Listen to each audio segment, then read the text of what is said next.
They called it the beast cub because no other name could fit something so wild and wrong. It was small enough to fit under a wagon wheel, yet its presence made horses rear and dogs whine. It had been found one morning beneath the collapsed shed, where the storm had ripped through the valley the night before. Its fur was soaked, its claws dug into the earth as if it feared the sky would fall again. People came with torches and long sticks, whispering that it must have crawled from the mountain den where old spirits slept, and that no good would come from touching it. The cub growled, low, the sound not quite that of an animal, but something caught between pain and defiance, and the villagers stepped back one by one. By afternoon it had dragged itself into the open, its eyes bright and furious like pieces of amber trapped in fire. When the butcher tossed a scrap of meat, it did not eat, only watched, waiting.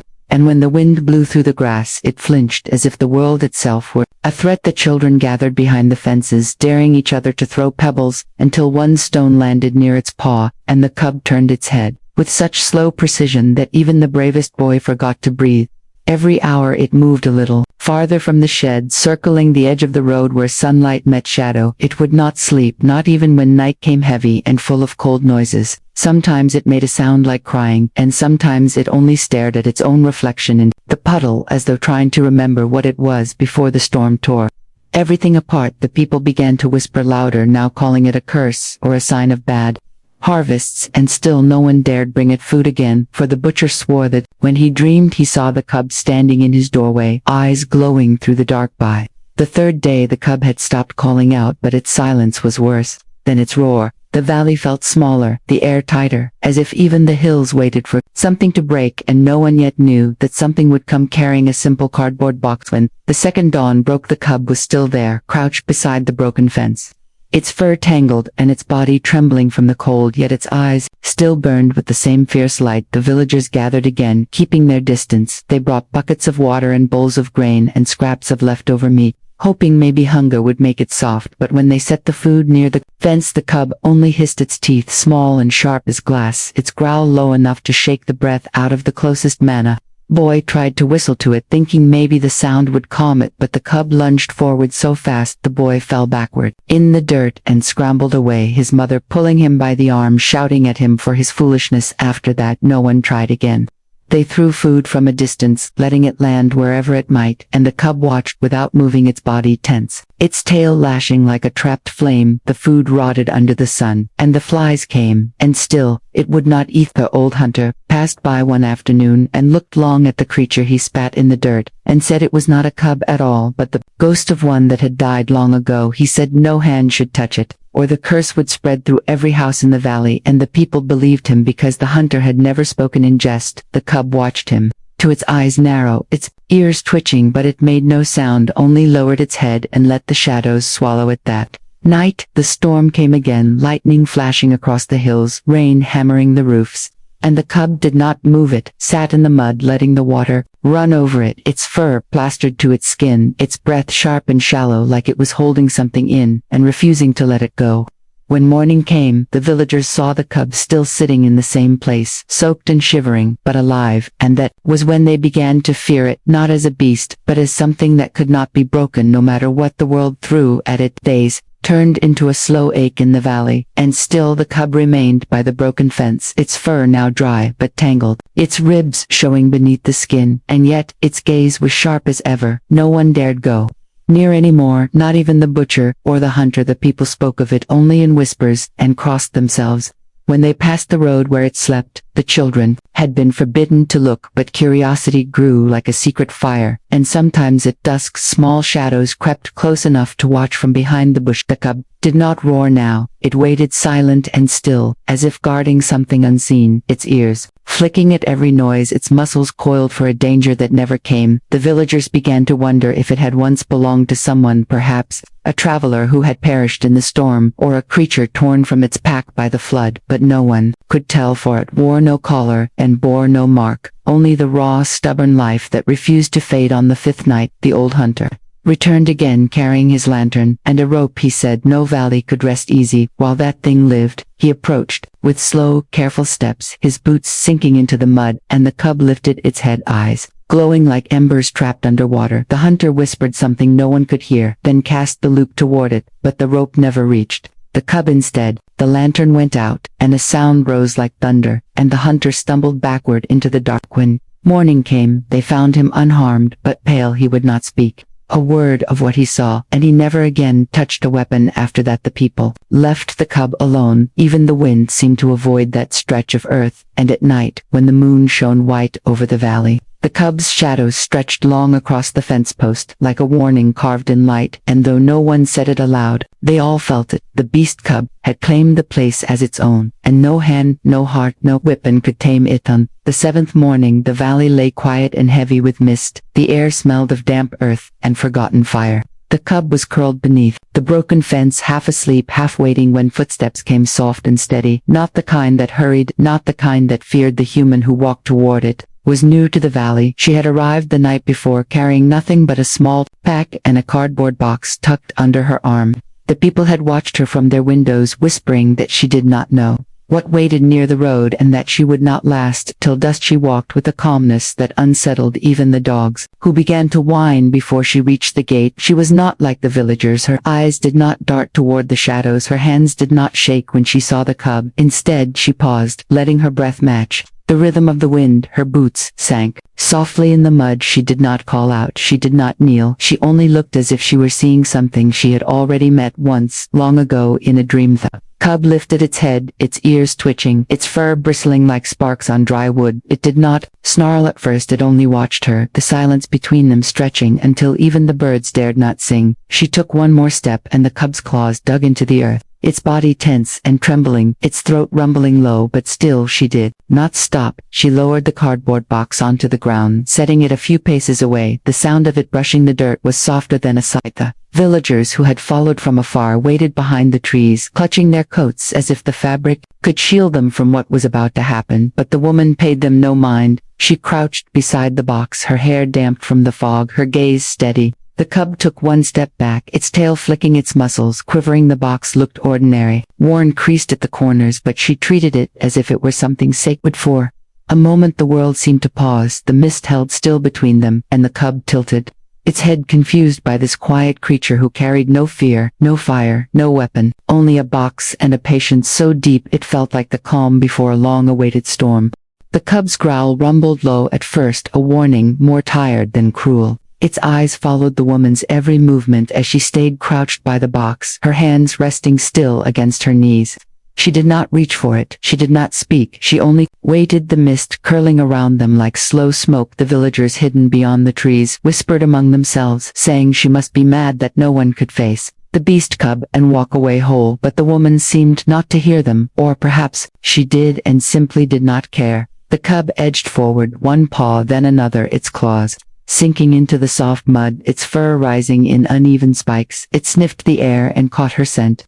Not sharp like fire or metal, but soft like leaves after rain. It stopped again, its body shaking from hunger and distrust, its breath coming in short bursts as though every inhale might be its last. The woman's eyes never left it. She blinked slowly like one trying to speak without sound. The cardboard box sat between them, damp at the corners. The writing on it faded to ghost letters. A bird called from the distance, breaking the silence, and the cub flinched, its tail whipping through the air. But when nothing happened, it looked again at the box, then at her. The woman shifted slightly enough to set her palms on the ground, and the cub watched as if measuring the weight of her intention. One wrong twitch, one rush of fear, and it would vanish back into the thicket. The wind moved, then bending the grass and carrying the faint scent of the woman's breath.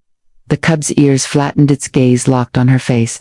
Something ancient in it flickered, not rage, not trust, something between the two. The woman exhaled slowly, letting the sound roll through the space between them like a thread of warmth. The cub trembled but did not retreat. Its claws dug deeper, its eyes glinting as if caught between the decision to attack or stay still. And for the first time since it had come to the valley, the villagers saw it hesitate, and that hesitation felt like the smallest crack in the wall it had built around itself. The cub stared at the box as if it were alive. The corners sagged from the weight of mist, and the smell of paper drifted faint and strange like a memory of something safe. The woman stayed still, her knees pressed into the wet ground, her fingers half buried in mud. She could feel her heart beat echo through her hands, but she kept her breath slow, and even the cub took another step, its paws soundless, its body low to the earth, its eyes burning gold in the soft gray morning. The villagers hidden among the trees did not dare move. They held their breath, watching the space between beast and human shrink until the tension in the air felt like a held storm. The cub's nose twitched. It sniffed the damp air, then the box, then the sleeve of the woman's coat. It smelled of smoke and sleep and quiet things. The cub pulled back a little, unsure, its tail flicking as though to test the air for danger. The woman whispered, something, not words, just a sound, low and steady. The sound of come. The cub tilted its head, and the sound met its ears like the rhythm of a river. It blinked once, then again, the sharpness in its gaze dimming. The woman lowered her hand slightly until her fingertips brushed the side of the box. The cub froze, its claws half raised, but she did not flinch. She only let the box shift gently so that a soft rustle filled the silence. The cub leaned closer, its whiskers brushing the damp cardboard. The scent of rain and dust and faint traces of something sweet, maybe fruit, maybe memory, filled its small lungs, and for the first time, its muscles loosened. The woman watched as it pressed its nose against the edge and then retreated, shivering from the strangeness of calm. She did not follow it, she only waited, her hand still resting beside the box, and the cub still trembling in the grass. Both caught in a fragile moment that balanced between fear and trust, as if the valley itself was holding them together for one breath longer before deciding what they would become next.